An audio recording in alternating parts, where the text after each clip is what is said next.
शांति 27 फरवरी 2023। मीठे प्यारे बाबा के आज के मधुर महावाक्य। आज की मुरली के कुछ मुख्य पॉइंट्स। आज बाबा हमें समझाते कि हम बच्चों को बाप समान निरअहंकारी बनना है। देह अभिमान छोड़ अपने से बड़ों को आगे करना है। हमें गृहस्थ व्यवहार में रहते कमल फूल समान रहना है। बुद्धि से पुरानी दुनिया का संन्यास करना है। बाबा समझाते कि हम बच्चों को स्वयं से और संबंध में आने वाली दूसरी आत्माओं से संतुष्ट रहना है। संतुष्टता की निशानी है स्वयं भी मन से हल्के और खुश रहेंगे व दूसरे भी खुश रहेंगे। तो चलिए सुनते हैं आज की बाबा की मीठी प्यारी मुरली। ओम शांति। बाबा कहते, मीठे बच्चे, बाप आया है बेहद सृष्टि की सेवा पर, नर्क को स्वर्ग बनाना। यह सेवा कल्प कल्प बाप ही करते हैं। प्रश्न, संगम की कौन सी रस्म सारे कल्प से न्यारी है? उत्तर, सारे कल्प में बच्चे बाप को नमस्ते करते हैं, लेकिन संगम पर बाप बच्चों को नमस्ते करते हैं। बाप कहते हैं, मैं तुम सिकिलदे बच्चों की सेवा पर उपस्थित हुआ हूं, तो तुम बच्चे बड़े ठहरे ना। बाप कल्प के बाद बच्चों के पास आते हैं, सारी सृष्टि के किचड़े को साफ कर नर्क को स्वर्ग बनाने। बाप जैसा निराकारी निरअहंकारी और कोई हो नहीं सकता। बाप अपने थके हुए बच्चों के पांव दबाते हैं। ओम शांति। बाप आने से ही पहले पहले बच्चों को नमस्ते करें या बच्चे बाप को नमस्ते करें? बच्चे बाप को नमस्ते करें? नहीं, पहले बाप को नमस्ते करना पड़े। संगम युग की रस्म रिवाज ही सबसे न्यारी है। बाप खुद कहते हैं, मैं तुम सबका बाप तुम्हारी सर्विस में आकर उपस्थित हुआ हूं, तो जरूर बच्चे बड़े ठहरे ना।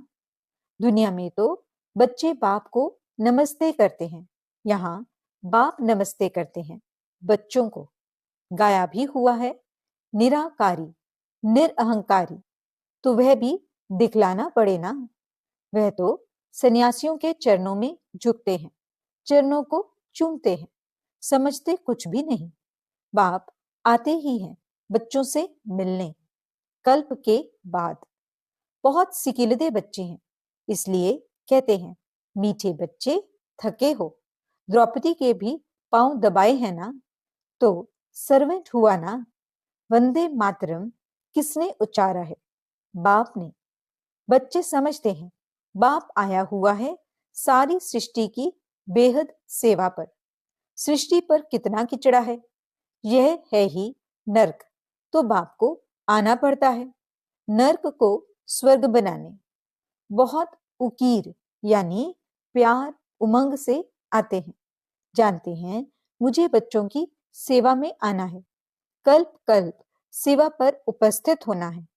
जब वे खुद आते हैं तब बच्चे समझते हैं बाप हमारी सेवा में उपस्थित हुए हैं, यहाँ बैठे सभी की सेवा हो जाती है। ऐसे नहीं सबके पास जाता होगा। सर्वव्यापी का अर्थ भी नहीं जानते। सारी सृष्टि का कल्याणकारी दाता तो एक है ना। उनकी भेंट में मनुष्य कोई सेवा कर न सके, उनकी है बेहद की सेवा। गीत, जाग सजनिया जाग, नवयुग आया रे। ओम शांति। देखो कितना अच्छा गीत है। नवयुग और पुराना युग, युगों पर भी समझाना चाहिए। युग भारतवासियों के लिए ही है। भारतवासियों से वे सुनते हैं कि सत्युग त्रेता होकर गए हैं, क्योंकि वह तो आते हैं द्वापर में, तो औरों से सुनते हैं प्राचीन खंड भारत था। उसमें देवी देवताएं राज्य करते थे। आदि सनातन देवी देवता धर्म था, अभी नहीं है। गाया जाता है, ब्रह्मा द्वारा स्थापना, विष्णु द्वारा पालना कराते हैं, करते नहीं हैं, कराते हैं। तो यह है उनकी महिमा। वास्तव में उनको पहले रचना रचनी है, सूक्ष्मतन की, क्योंकि क्रिएटर है। गीत के लिए तो सब कहते हैं सर्वशास्त्रमयी शिरोमणि श्रीमद् भगवत गीता, परंतु भगवान का नाम नहीं जानते। कौन सा भगवान?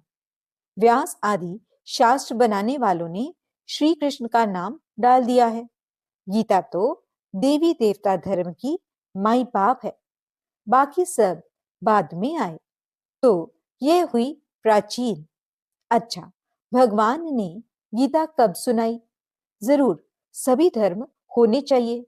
सभी धर्मों के लिए वास्तव में एक गीता है मुख्य। सब धर्म वालों को मानना चाहिए, परंतु मानते कहाँ हैं? मुसलमान, क्रिश्चियन आदि बड़े कट्टर हैं। वे अपने धर्म शास्त्र को ही मानते हैं। जब मालूम पड़ता है कि गीता प्राचीन है, तब मंगाते हैं, परंतु यह तो जानते नहीं कि भगवान ने गीता कब सुनाई। चिन्मयानंद कहते हैं 3500 वर्ष बिफोर क्राइस्ट गीता के भगवान ने गीता सुनाई। अब 3500 वर्ष पहले तो यह धर्म थे ही नहीं, फिर सभी धर्मों का वह शास्त्र कैसे हो सकता? इस समय तो सभी धर्म हैं। सभी धर्मों की गीता द्वारा सदगति करने बाप आया हुआ है। गीता बाप की उच्चारी हुई है। उसमें बाप के बदले बच्चे का नाम डाल मुश्किलात कर दी है। इससे सिद्ध नहीं होता कि शिवरात्रि कब मनाएं। शिव जयंती और कृष्ण जयंती लगभग हो जाती। शिव जयंती समाप्त होती और कृष्ण का जन्म हो जाता। कभी भी श्री कृष्ण ज्ञान यज्ञ नहीं गाया जाता, रुद्र ज्ञान यज्ञ गाया जाता है। उनसे ही विनाश ज्वाला प्रज्वलित हुई। सो तो बरोबर देख रहे हो, आदि सनातन देवी देवता धर्म की फिर से स्थापना हो रही है। फिर और धर्म रहेंगे नहीं। कृष्ण भी तब आए जबकि सभी धर्म न हो। यह भी समझ की बात है ना। सतयुग में सूर्यवंशी देवी देवताओं का राज्य था, तो जरूर थोड़े मनुष्य होंगे। बाकी सब आत्माएं मुक्ति धाम में रहती हैं। भगवान से तो सबको मिलना होता है ना। बाप को सलाम तो करेंगे ना। बाप भी फिर से आकर सलाम करते हैं बच्चों को, बच्चे फिर बाप को करते हैं। इस समय बाप चैतन्य में आया हुआ है। फिर वहां सभी आत्माएं बाप से मिलेंगी जरूर। सबको भगवान से मिलना जरूर है। कहाँ मिले? यहाँ तो मिल न सके, क्योंकि कोटों में कोई में भी कोई ही आएंगे। तो सब भक्त कब और कहाँ मिलेंगे? जहां से भगवान से बिछड़े हैं, वहां ही जाकर मिलेंगे। भगवान का निवास स्थान है ही परम धाम। बाप कहते हैं, मैं सभी बच्चों को परम धाम ले जाता हूँ, दुख से लिबरेट कर। यह काम उनका ही है। अभी तो देखो, अनेक भाषाएं हैं। अगर संस्कृत भाषा शुरू करें तो इतने ये सब कैसे समझें? आजकल गीता संस्कृत में कंठ करा देते हैं। बहुत अच्छी गीता गाते हैं संस्कृत में। अब अहिल्याएं, कुब्जाएं, अबलाएं संस्कृत कहाँ जानती? हिंदी भाषा तो कॉमन है। हिंदी का प्रचार जास्ती है। भगवान भी हिंदी में सुना रहे हैं। वह तो गीता के अध्याय बतलाते हैं। इनके अध्याय कैसे बना सकेंगे? यह तो शुरू से लेकर मुरली चलती रहती है। बाप को आना ही है पतित सृष्टि को पावन बनाने। हेवनली गॉड फादर तो जरूर स्वर्ग ही क्रिएट करेगा, नर्क थोड़े ही रचेगा। नर्क की स्थापना रावण करते हैं, स्वर्ग की स्थापना बाप करते। उनका राइट नाम शिव ही है। शिव अर्थात बिंदी। आत्मा ही बिंदी है ना। स्टार क्या है, कितना छोटा है।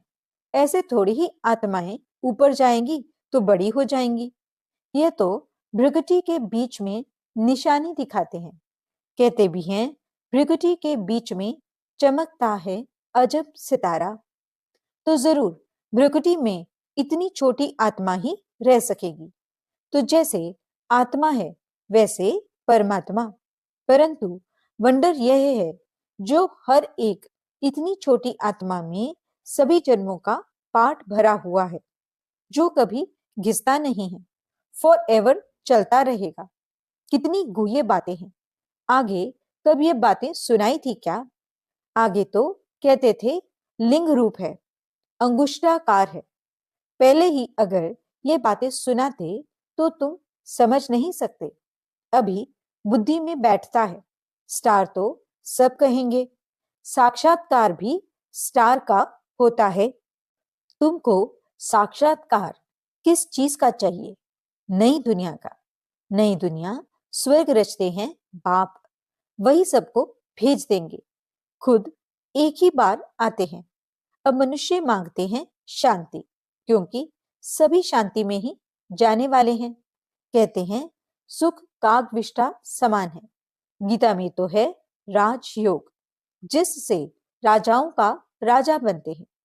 जो कहते हैं सुख कागविष्ठा समान है, तो उनको राजाई कैसे मिले? यह तो प्रवृत्ति मार्ग की बात है। सन्यासी तो गीता को भी उठा न सके।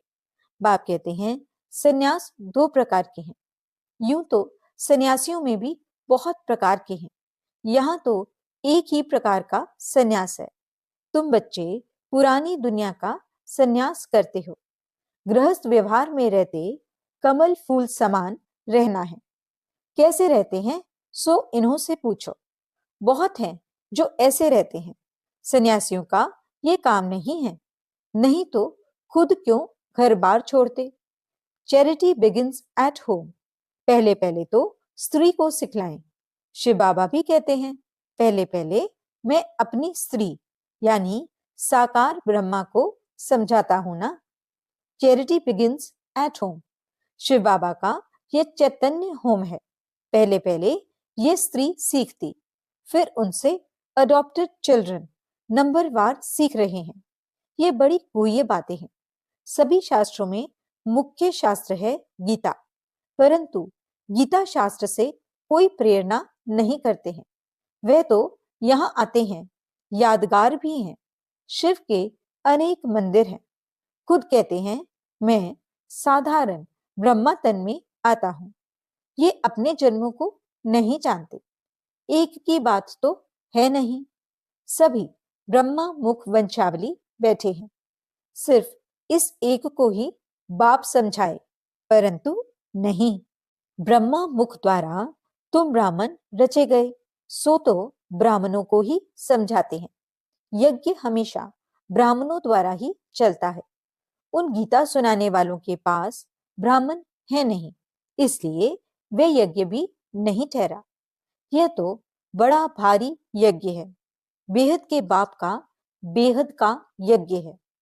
कब से डेगियां चढ़ती आई हैं, अभी तक भंडारा चलता ही रहता है। समाप्त कब होगा? जब सारी राजधानी स्थापन हो जाएगी। बाप कहते हैं तुमको वापस ले जाएंगे, फिर नंबरवार पाठ बजाने भेज देंगे। ऐसे और तो कोई कह ना सके कि हम तुम्हारा पंडा हूं, तुमको ले जाऊंगा। जो भी पतित मनुष्य हैं सबको पावन बनाकर ले जाते हैं। फिर अपने अपने धर्म स्थापन करने समय पावन आत्माएं आना शुरू करती हैं। अनेक धर्म अभी हैं, बाकी एक धर्म नहीं है। फिर आधा कल्प कोई शास्त्र नहीं रहता। तो गीता सब धर्मों की, सब शास्त्रों की शिरोमणि है, क्योंकि इससे ही सबकी गति सदगति होती है। तो समझाना चाहिए सदगति है भारतवासियों की, बाकी गति तो सबकी होती है। भारतवासियों में भी ज्ञान वह लेते हैं जो पहले पहले परमात्मा से अलग हुए हैं। वही पहले ज्ञान लेंगे, वही फिर पहले पहले जाना शुरू करेंगे। नंबर वार फिर सबको आना है। सतो रजो तमो से तो सबको पार करना है। अभी कल्प की आयु पूरी हुई है, सभी आत्माएं हाजिर हैं, बाप भी आ गया है। हर एक को अपना पार्ट बजाना है। नाटक में सभी एक्टर्स इकट्ठे तो नहीं आते, अपने अपने टाइम पर आते हैं। बाप ने समझाया है नंबरवार कैसे आते हैं, वर्णों का राज भी समझाया है। चोटी तो ब्राह्मणों की है, परंतु ब्राह्मणों को भी रचने वाला कौन है? शूद्र तो नहीं रचेंगे। चोटी के ऊपर फिर ब्राह्मणों का बाप ब्रह्मा, ब्रह्मा का बाप फिर है शिव। तो तुम हो शिववंशी ब्रह्मा मुख वंशावली। तुम ब्राह्मण फिर सो देवता बनेंगे। वर्णों का हिसाब समझाना है। बच्चों को राय भी दी जाती है। यह तो जानते हैं सब एक जैसे होशियार तो नहीं है। कोई नए के आगे विद्वान पंडित आदि डिबेट करेंगे तो वह समझा नहीं सकेंगे। तो कह देना चाहिए कि मैं नहीं हूं, आप फलाने टाइम पर आना, फिर हमारे से बड़े आपको आकर समझाएंगे। मेरे से तीखे और हैं, क्लास में नंबरवार होते हैं ना। देह अभिमान में नहीं आना चाहिए, नहीं तो आबरू इज्जत चली जाती है। कहते हैं बीके तो पूरा समझा नहीं सकते, इसलिए देह अभिमान छोड़ रेफर करना चाहिए। और तरफ बाबा भी कहते हैं ना, हम ऊपर से पूछेंगे। पंडित लोग तो बड़ा माथा खराब करेंगे, तो उनको कहना चाहिए मैं सीख रही हूं, माफ करिए, आप कल आना तो हमारे बड़े भाई बहने आपको समझाएंगे। महारथी, घोड़े सवार, प्यादे तो है ना, किन्हों की शेर पर सवारी भी है। शेर सबसे तीखा होता है, जंगल में अकेला रहता है। हाथी हमेशा झुंड में रहता है, अकेला होगा तो कोई मार भी दे। शेर तीखा होता है, शक्तियों की भी शेर पर सवारी है। तुम्हारी मिशन भी बाहर निकलनी है, परंतु बाबा देखते हैं पान का बीड़ा उठाने वाला कौन है। प्राचीन देवता धर्म किसने स्थापन किया, वह सिद्ध कर बताना है। बहुत तो गॉड गॉडेस भी कहते हैं, वे समझते हैं गॉड गॉडेस अलग हैं, ईश्वर अलग है। लक्ष्मी नारायण को भगवान भगवती कहते हैं, परंतु लॉ के विरुद्ध है। वे तो हैं देवी देवताएं। अगर लक्ष्मी नारायण को भगवान भगवती कहते तो ब्रह्मा विष्णु शंकर को पहले भगवान कहना पड़े, समझ भी चाहिए। अच्छा, मीठे मीठे सिकिलदे बच्चों प्रति मात पिता बाप दादा का याद प्यार और गुड मॉर्निंग। रूहानी बाप की रूहानी बच्चों को नमस्ते। हम रूहानी बच्चों की रूहानी बाप दादा को दिल व जान सिकवा प्रेम से नमस्ते नमस्ते नमस्ते जी। गुड मॉर्निंग बाबा, शुक्रिया बाबा। धारणा के लिए मुख्य सार। पहला पॉइंट, देह अभिमान छोड़ अपने से बड़ों को आगे करना है, बाप समान निरहंकारी बनना है। दूसरा point, charity begins at home. पहले अपने गृहस्थ व्यवहार को कमल फूल समान बनाना है। घर में रहते हुए बुद्धि से पुरानी दुनिया का संन्यास करना है। वरदान, संबंध में संतुष्टता रूपी स्वच्छता को धारण कर सदा हल्के और खुश रहने वाले सच्चे पुरुषार्थी भव। सारे दिन में वैरायटी आत्माओं से संबंध होता है, उसमें चेक करो कि सारे दिन में स्वयं की संतुष्टता और संबंध में आने वाली दूसरी आत्माओं की संतुष्टता की परसेंटेज कितनी रही। संतुष्टता की निशानी स्वयं भी मन से हल्के और खुश रहेंगे और दूसरे भी खुश रहेंगे। संबंध की स्वच्छता अर्थात संतुष्टता, यही संबंध की सच्चाई और सफाई है।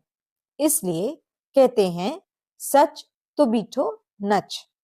सच्चा पुरुषार्थी खुशी में सदा नाचता रहेगा। स्लोगन, जिन्हें किसी भी बात का गम नहीं, वही बेगमपुर के बेफिक्र बादशाह हैं। अच्छा, ओम शांति।